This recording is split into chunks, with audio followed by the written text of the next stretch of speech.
Everywhere we go in this land of ours, we see people, old people, young people, people of all descriptions. There are many different kinds of people. Each person has different interests, different desires, yet there is one thing nearly all have in common, something which all share. What could it be? What could J.D. Perry, president of the First National Bank, wealthy and influential citizen of his community, share with Joe Clark, day laborer? Or what could Joe Clark have in common with Betty Wilson, pretty young stenographer? In what respect are these three alike? Just this: they all want things that money can buy. Take Betty, for example. She wants lots of things that money buys. But Betty is like most people. There's one thing that she wants more than anything else. Betty wants a new fur coat. She knows that the coat she wants is very expensive, but she can't help dreaming about it. J.D. wants something too, for not even he has money enough to buy everything he wants.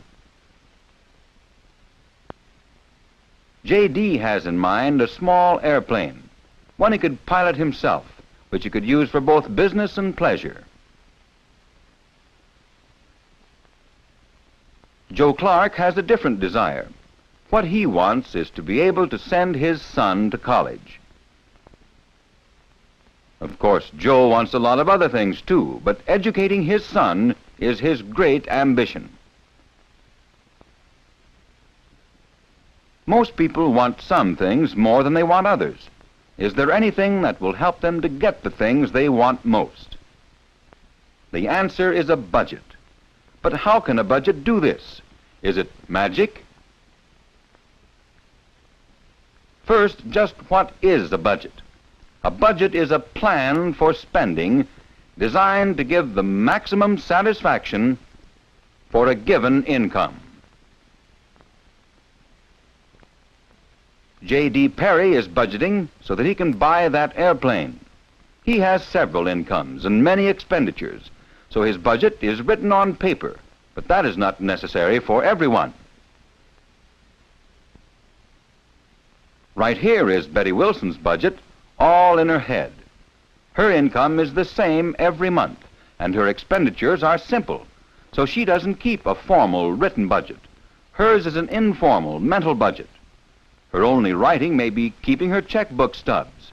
That doesn't mean her budget is not a good one. It is every bit as good for her as J.D. Perry's written, complicated form is for him.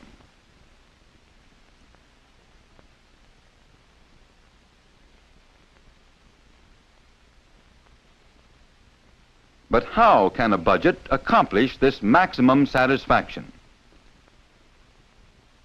Let's see what happened to Mr. Perry when a car salesman took him in to see the latest model.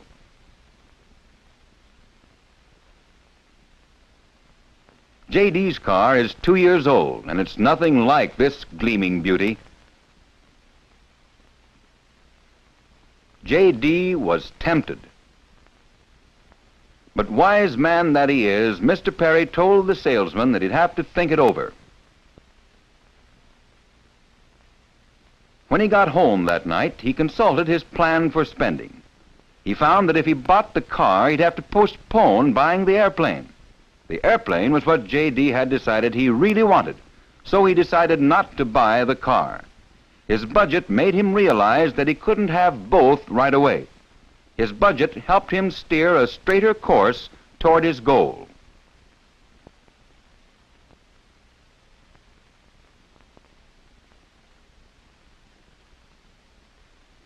Recently, Betty Wilson and a friend found themselves going to the drugstore almost every evening for sodas. Betty loves chocolate sodas. But one evening she counted the cost for a whole year. She was amazed.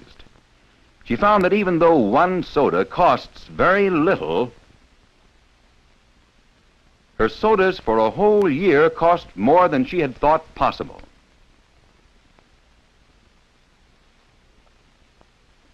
Now, Betty must decide whether to go on drinking sodas or have her coat a little sooner. The budget will not decide this for her, but will show her that she must make the choice. The budget helps people to buy what they really want instead of spending money on lesser desires. Joe has a different problem. Remember, Joe doesn't make much money, and what he does make has to go a long way. He's saving for that boy's college education. Should he buy the new roller skates the boy wants so much?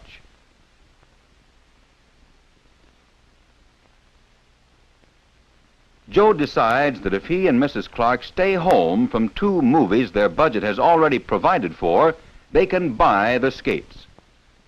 Joe and his wife know that buying the skates will not reduce their savings.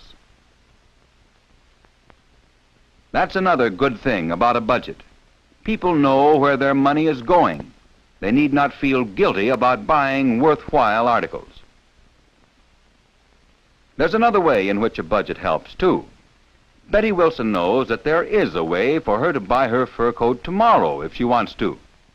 She could buy it on the installment plan, but Betty knows that this means paying interest and carrying charges. She knows that a $200 coat could easily cost much more when bought on the installment plan.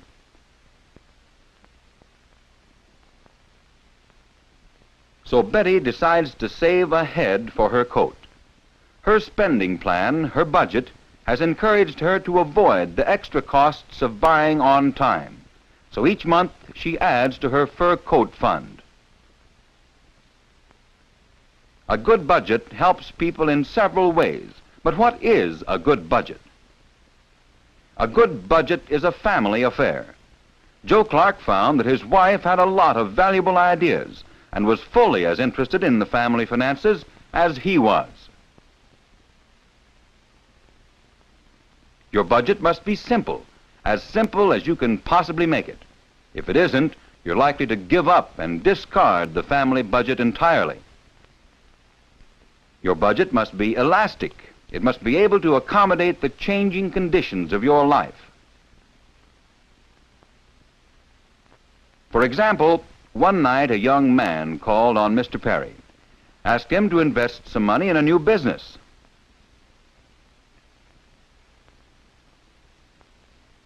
After looking at the figures, J.D. decided the opportunity was too good to pass up, so he accepted the young man's proposition. His budget needed a little revision, but it was elastic enough to accommodate a change in plan. A good budget must be realistic. It must leave a margin of safety for possible illness or other emergency.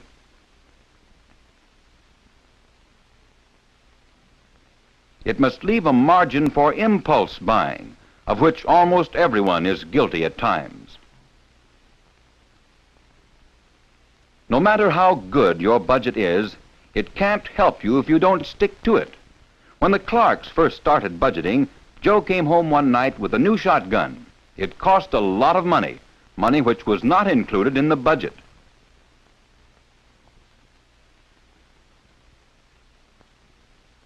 At the end of the month, Joe got a letter from the landlord.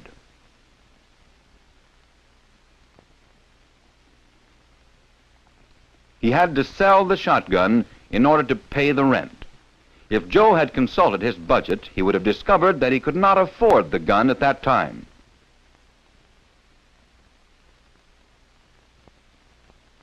Joe learned that his budget could help him only if he let it help him, only if he was willing to stick to it. No, a budget is not magic. It cannot give you everything you want, but it can, if properly used, help you to reject the things that will not give you the greatest satisfaction.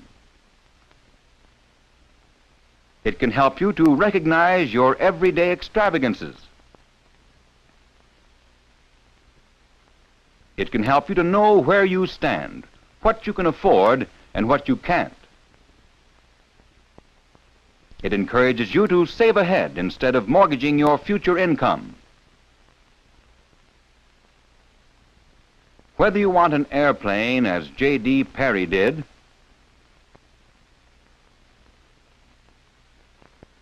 a new fur coat, as Betty Wilson wanted,